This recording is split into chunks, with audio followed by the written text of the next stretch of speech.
One thing that we know for sure, demonstrated in study after study, is that parent-teenager connection, communication between parent and their teens, is vital and a really important protective factor that will really enable a teenager to go out into the world and make better, more effective choices. So keeping those lines of communication open is vital. Samsung Mobile conducted a survey of 500 families with teenagers ages 13 to 19. And what they found in that survey is that more than half report that they communicate via text, but even more importantly, they rated their relationships as improved because of that. Many teenagers tune their parents out and complain that their parents talk too much, and texting can become a really nice way to kind of streamline the conversation. Also create some distance so that the child has some time to sort of digest information versus sort of knee-jerk emotionally react.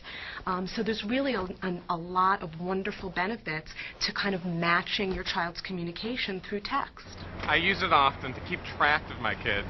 They're not going to answer the phone typically if I call them, but if I send a text, where are you guys at? When are you guys going to be home? Be home before dark.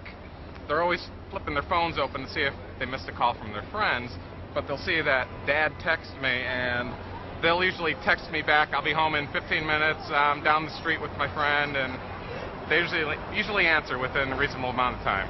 The people who you're with don't know who you're texting, so it's fine. Like, some people are embarrassed to, talk to their mom on the phone, so if you just have to text them, they don't have to know what you're doing, so it's fine.